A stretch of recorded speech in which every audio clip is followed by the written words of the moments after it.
Today is going to be one of our more interesting videos in my personal opinion. We are down in historic Seminole Heights. Valerie, I think you love the character of this neighborhood. I really do. Yeah? I love this house. So we're going to be talking primarily about character. We're going to look at two homes, one that was built in the early 1920s and its specific character to the time, and then we're going to go just a short distance away and show you for the same price what you can actually get in Lutz. It's also going to have a different character to it, built in the late 80s, and so we can see what character was developing at that time period. When we talk about character, we're talking about that uniqueness to the house, the thing that makes it localized or time period, almost like you took a snapshot during the time, and that's the type of architecture that you had, something that's unique, something that's different, something that's not cookie cutter. So stay with us. I think we're gonna have fun. Yeah. Let's get into it. They're a very vicious bird. Bluebirds are a very vicious bird. Guys, we have the mower in the background today. It is what it is. But I wanted to show you this street down in Old Seminole Heights. It gives you a look at the character of the builds from the early 1900s. These were built before the Great Depression. So all the way down, you can see different types of bungalows. All here in Old Seminole Heights. This is the house we're going to be looking at today here in Old Seminole Heights. And as you're looking up, you can see this character. Look at the pitch on this roof. Look at the beautiful porch, street lamp. There's some couple of things about this house. It's a 3-bedroom, 3-bath, built in the mid-1920s. Check out this porch swing. It's awesome. But as you're walking up, a character detail, look at the mailbox. And there is actually mail that they've put through that is on the other side of the wall. Very 1920s. I know nobody's home, but ring the doorbell. Okay. Whoa, that's old school. Yeah, you can open the door. Now ring it again. Oh, Yeah. Nice. So here was the mailbox from the inside, which I think is pretty cool. We've got real hardwood floors, which when folks are looking in this area, that is really what they're looking for, more of the original state of the home. They're not looking to have these homes necessarily renovated to a modern standard. So something you don't see use of very much is a fireplace, because it is so hot in Florida. But you'll see the curvature of some of these entryways. That would have been traditional and consistent with that time period as well. And each room kind of blocked off with its own functionality. You see the kitchen with its backsplash. Now this has been updated some. You can tell that the cabinets have been updated.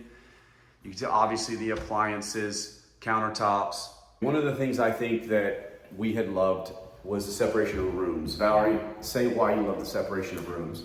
You know, I thought I loved an open floor plan until COVID. And then I realized I really needed space. I loved having separation of rooms. This is excellent because every room has a specific purpose, or you can shut yourself off. Here's the office. I feel like so many people work from home now or homeschool like we did. So this would have been very useful. Now, we're learning as we go because there it is right there. Oh, the light switch? The light switch. Okay, bathroom. There we go. Get some light in here, but you'll see this has been renovated. Yeah. You can see the tile, floor. They have renovated portions of this home. Now this goes all the way through. So this house has been connected all the way through back to the kitchen, which is very interesting in terms of a layout, because most of the time in these houses, they're gonna go straight down the center. They are bungalows, but some of them were like more of a shotgun style, where when you open up the front door, you could actually shoot a shotgun straight through to the back door. And then on one side would be your living area and your kitchen and your dining area, and on the other side would have been your bedrooms and bathrooms. That would be pretty consistent. Mm-hmm. Again, we're learning as we go, because we see pictures on the MLS for some of these houses and they look pristine, but we're gonna show you what happens when you don't take care of things. This particular house has been on the market for a while, and I say a while, it's only been on the market for like a couple of months. Yeah, 2 months. Not that big of a deal. That's gonna be a traditional time period for a house to be on the market. However, if you're asking my opinion as to potentially why it hasn't sold, If you are selling a house, folks, you need to keep it up. If you see how high the grass has not been maintained, but look at that. You've got this gorgeous pool with a hot tub and everything, and it's not being maintained. So when people show up, they see a green pool. That doesn't look the way that you want it to look. But this is a house in Seminole Heights that has a private pool, which would not necessarily be too common. Right. The house that we're gonna go see in Lutz, similar price point, but we're gonna show you how much more of a house you can actually get along with a private pool just by driving a little further north. But Seminole Heights, the reason that you come here is not necessarily just for the house, it's also for the community. Two of the features that I really love or slash interesting, cedar closets. At our house, we don't have cedar closets, so Jeremy put cedar hangers in both of our closets and shoe inserts in his closet. His closet smells amazing. So if you come in here, there's also these skylights. So it looks like lights are on. I actually had a client tell me the other day, he said, they got a light in the bathroom. I said, no, it's a skylight. He argued with me until he went outside and saw that the actual skylights were there. We have skylights, I love them. But I will say, this house for a bungalow has a tremendous amount of light. If you see everywhere, there are very large windows. I find that surprising in this house. And then the front has so many large windows. That's amazing. One thing that you do want to be careful of, specifically in this area, a lot of the homes were built frame and not block stucco like they were in the later years. Why does that matter? Lots of trees, lots of moisture, lots of termites. And so you really have to be careful in Seminole Heights and in really any of the homes that were built in the mid-1900s, because if termites are found, it can inhibit the structure of the home and potentially cause real problems. So just be aware of that if you're looking, know whether you're getting a block constructed home or a frame constructed home. This will give you an idea of kind of the feel and the vibe of some of these bungalows. You see how individual they are? The colors, how they're landscaped, even the design of the houses. They have an overall arching kind of feel to them, but they're not cookie cutter. They have their own sense of vibe.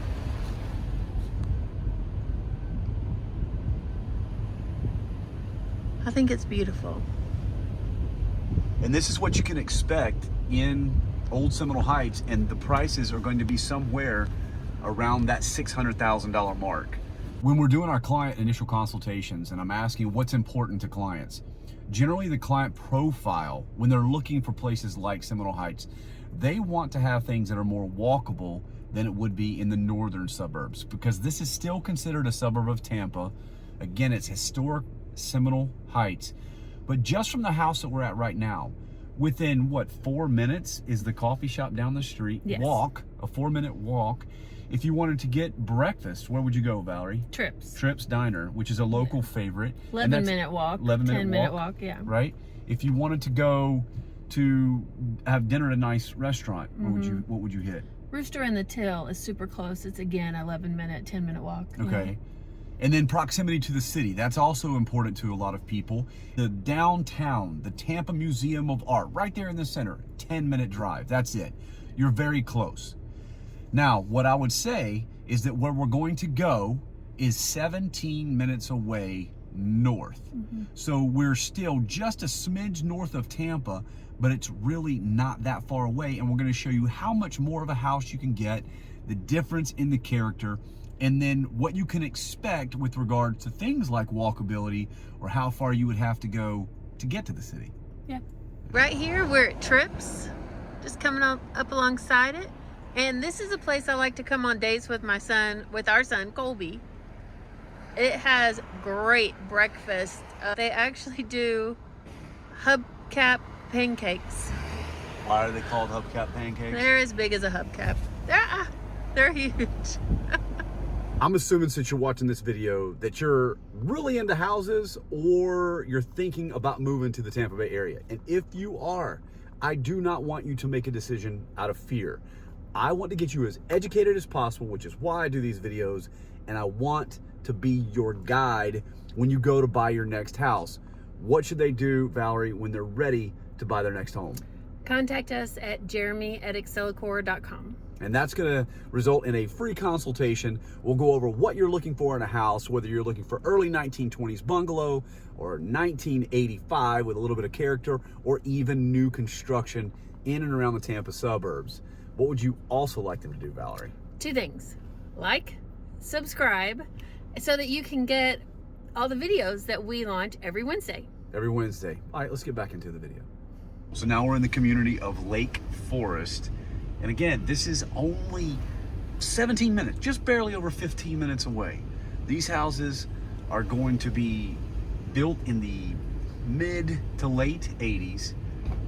Some are going to be frame on block, some are going to be block, some will have siding. But you can see they still have real character to them. They don't all look the same. Large yards. Great landscaping. So let's go look at what you can get just over 15 minutes away from Seminole Heights for the exact same price. This is significantly more peaceful. You can hear the peace in the air. So you said we were on a cul-de-sac. So obviously no through traffic, that does make a difference. This house, Val, tell us a little bit about what you enjoy when you come up here. When I look at it, I mean, obviously you can see this Florida landscaping on the side with this huge Norfolk pine right in the middle, which you see a lot in Tampa. But if you look, there's a tile roof, and looking at this brick home with really, you know, we're talking about character today. Look at these lanterns when you first walk up. Awesome. This house being probably block with brick on the outside and then this tile roof. You want to talk about being able to withstand hurricanes? This thing is a tank. Yes. It's not going anywhere. Let's go check it out on the inside. Now, if you know me, you know I am a sucker for a view. We just walked through the front doors. Look at that. You walk through, you see water. Not only for the pool, but you see it for the lake. Beautiful lakefront property. This is more of a lap pool, I would say. It's more elongated than what you would maybe typically see in a pool home. But the location of this thing, being able to see this, no backyard neighbors that are directly behind you, you've got this nice expanse of water. Talk about serene. If you look over here, you've got this area where you could just chill out and relax. And if you look through the whole back side of the house, you're gonna see tons of these sliders.